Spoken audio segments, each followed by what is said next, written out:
นี่เราสั่งมานี่แหละบริษัทให้ FC ไลน์เธอละโยเอามาหน่อยกัดมันนี่โคตรสูงไปสักเป็นท็อปปุ๊กไว้นะนี่หน้าบ้านสวนซีน้อยเป็นพอดีโลนึงแล้วคนเอ้ย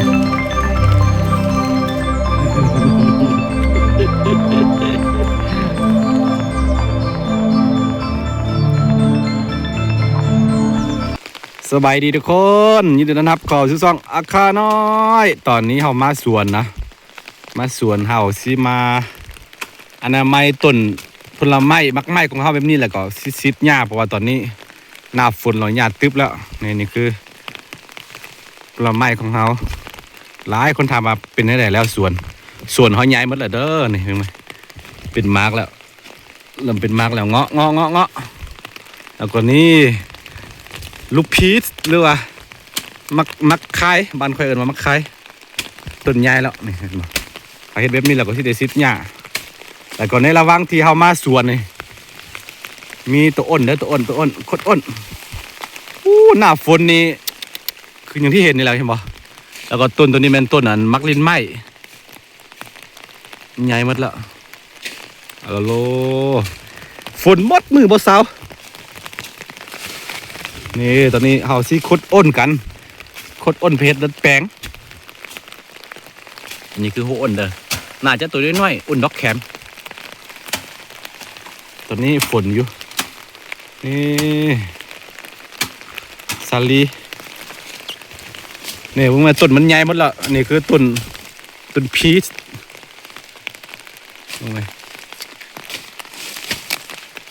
เอาต้องอนามัยแบบนี้ทุกคนอ้อมแล้วก็เวลาซิดยาจึงบ่ถึกมันถ้าว่าเอายาฆ่าหญ้านี่บ่อยู่ทุกคนเลยหน้าฝนนี่เอาบ่ไหวเพราะว่าเนื้อที่พื้นที่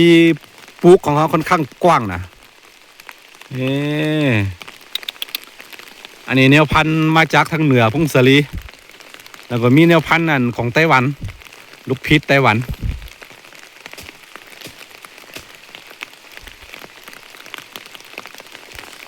โยฝนอยู่ตัวนี้นะ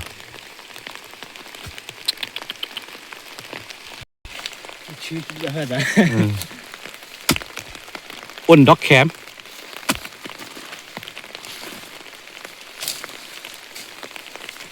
นี่หลายวิธีได้ละมือเนาะหากินตรงนี้แต่ยังได้มือ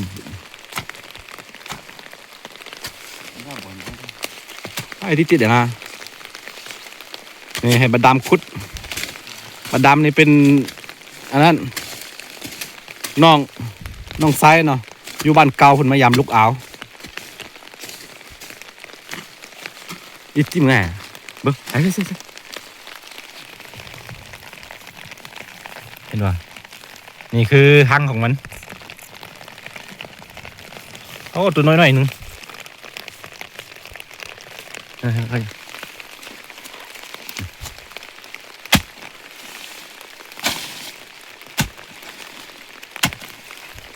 เวลามีตัวอ้นอยู่เฮ็ดไม่เฮ็ดหูยวนสวนผลไม้แบบนี้ต้องได้ขุดออกคนเลยบ่สั่นมันสิไปกัดเอาหักไม้เป็นยังนะถึงอันดูแขนแล้วฮัลโหลมีมึงหินอันดูก็ดูมันตัวแขเถื่ออันนี้สาลีแมตุลีปลูกไว้แกะ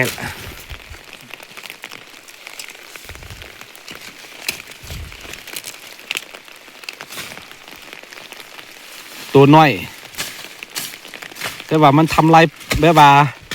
บอนในที่มันมีอันมักไม้ที่เขาปลูกไว้มันเห็ดหูใส่หมดทุกคนเลยก็ต้องได้ขุดออกหน่อยมันไปขุดไปกินหักมันน่ะกินหักสวนนี่ต้นเงาะหน้าฝนเราหญ้าตึบหมดแล้วเอาก็เลยว่าช่วงที่ฝนตกอยู่แบบนี้ต้องได้อ อนามัย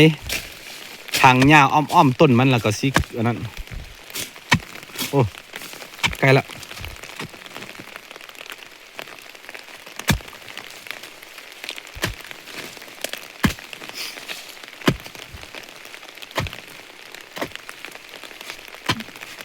ไปยืดตัวไอ้หอนหนูเด้โอ้ยติดๆนะอันนี้สิมุมมันเบี้ยนะเด้อสิเยอะเนี่ยวัดตัวจังตัวน้อยๆนึง จะเอ ตัวอ้นดอกแคมตัวนี้เวลาใกล้ๆสิฮอตบอลมันอยู่เนาะมันสิอัดหูไว้เด้เอาดินอัดไว้เด้แล้วก็วิธีขุดก็คือเขานํเอาเวลาฮอตหังของมันแล้วก็ตัวใดหูตัวมันซื่อๆไปเขาสิขุดหูนั่นเนาะเพราะว่ามันมีหูหากินเด้มีหูอันนี้นั่นนะแต่ว่าวิธีการตำว่าอยากหูว่ามันอยู่หูใดหั่นนะนี่เอาฮอตหังมันแล้วก็ขุดหูนั่นไปเลยนี่ฮอตแล้วบ่ฮอตบอลอยู่แล้วทุกคนฮอตบอลอยู่แล้ว เน้น นี่อะไรจ้ะคุณเลยนี่มันอัดหัวไว้เลยนี่เห็นบ่เห็นนี่โอ้นี่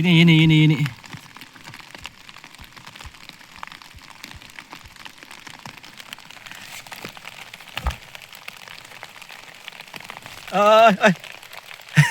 เดี๋ยวเราเบิ้งอ้าวโอ้ขาวนี่น้องใส่คุดจักบาทได้เลยนี่คืออ้นด็อกแคมลูกมันเนาะ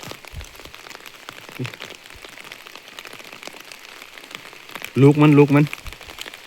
เอาเราห้วยไปบ้าอะไรคือเจ้าดังนี่เดี๋ยวนี้ ซ้ำมันหนูซ้ำตัวหอกโอเคได้ละนี่เห็นบอลอย่างที่เขาอธิบายไปเมื่อกี้บอลใกล้ๆมันซีอยู่แล้วมันอัดหัวนี่ไว้เนี่ยอัดดินไว้นี่ดิน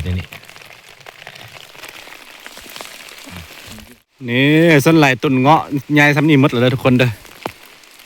เห็นปะฮะ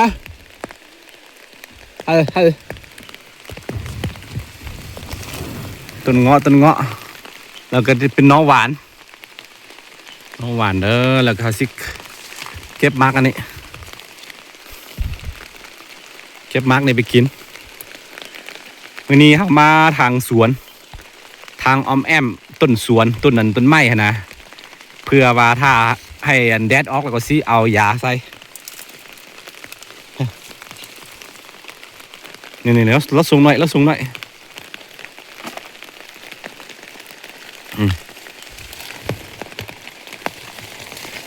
เฮ้ย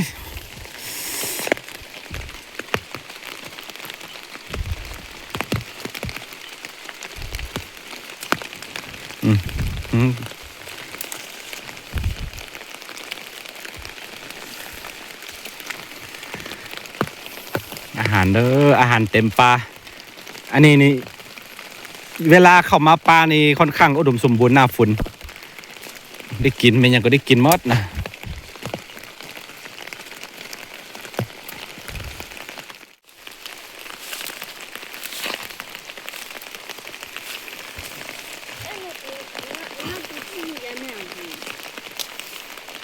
อีกเคยเอาไว้น่ะอันนี้มักนาวเลมอนนะทุกคนเด้อ3 เนื้อ4 เนื้อก็ฮอตโลแล้วมาเอาแล้วสูงหน่อยนี่3-4 เนื้อเป็นพอดีโลนึงแล้วทุกคนเอ้ยมักนาวเลมอนตกดินหมดพี่บ่แพงนะโลละ 10,000 10,000ก็คือจักบาทหนึ่ง700 10 บาท 7,000 10,000ประมาณ15 บาทนี่แหละประมาณ10นี่โลนึง15 บาทเนี่ย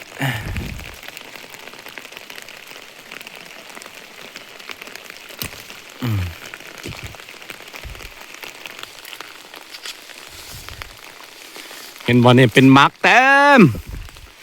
ซีดาฝรั่งกิมจูซีดากิมจูเห็นบ่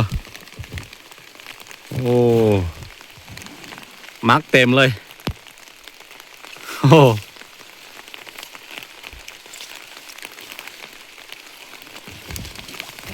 หาบ่ได้ห่อนะปะทิ่มไว้แบบธรรมชาติเลยมีสัตว์กินแด้มีเด็กน้อยรักกินแด้กับบ่ว่ากัน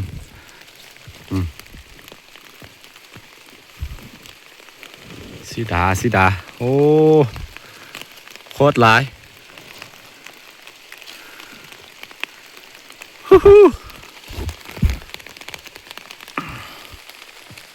นี่ตัวนี้หน่อยก็เป็นมาร์กโคตรหลายพอได้กินทุกคนเอ้ยพอได้กินทุกคนเอ้ยนี่สีดาแดงสุริยะหรือว่าสีดาทับทิมเห็นปะโยเอามาหน่อยกัดบ้างนี่มันเป็นแบบนี้ทุกคนคือข่อยเยอะแล้วข่อยเยอะแล้วเจ้าเห็นปะ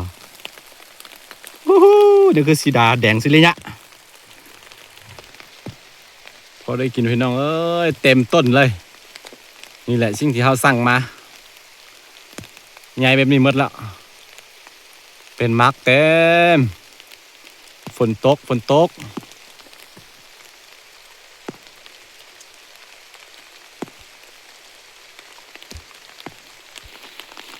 โอ้ต้นเด็กก็แมนเป็นมาร์กมัดทุกคนเห็นป่ะต้นเด็กก็เป็นมาร์กมัด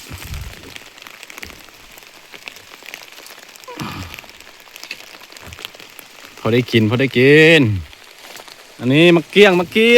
ก็เริ่มเป็นมาร์กแล้วเริ่มออกมาร์กเลยทุกคนเด้อโอ้สวยงามอันนี้คือน่าจะเป็นต้นสุดแรกที่เขาลงเนาะมีมาร์กอะไรอยู่เทิงกันนี่เฮ้ยเบิ้งคนมีมาร์กแล้วทุกคนเอ้ยนี่แหละสิ่งที่เขาสั่งมาเป็นมาร์กแล้ว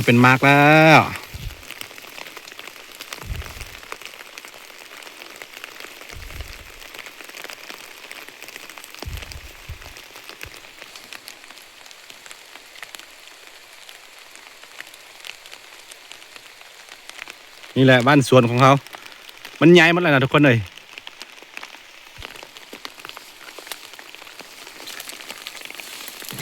โยวัยรุ่นโยโอ้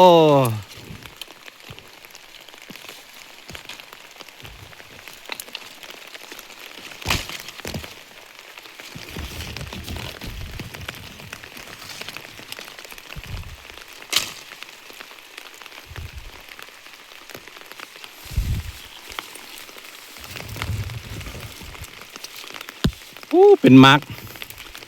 ต้นใดก็เป็นมาร์กวัดเอามาหน่อย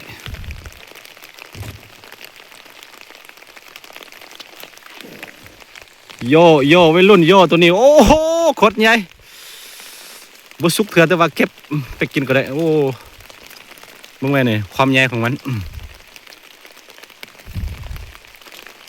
มีครบทุกอย่างเด้อส่วนเขา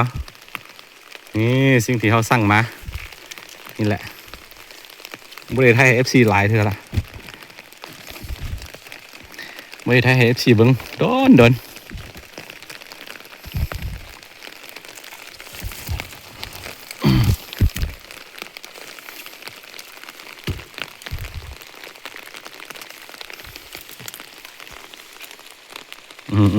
ธอจะมาทำยังไง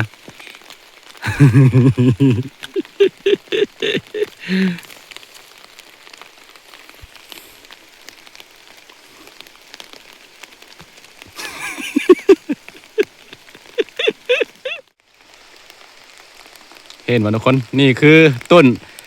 นอันพยุงไหหลามเด้อทุกคนเด้อโคตรสูงไว้สุดเห็นเขาปลูกไว้นะนี่หน้าบ้านสวนเห็นบ่แล้วก็นี่คือมักหลอดเต็มเลยย้ายโคตรไว้อันนี้2 ปี 2 ปีเกือบ4 เมตรละนี่คือบรรยากาศบ้านสวนเด้อฝนตกโปรยๆนี่แหละบรรยากาศที่คนเคยปีนี้บ่ค่อยได้มามีได้มาช่วงอันนี้แหละอนามัยสวนไม่ได้บ่มีอันอนามัยสวนก็บ่ได้มานี่ครอบน้องปลาก็เต็มแต่กล้วย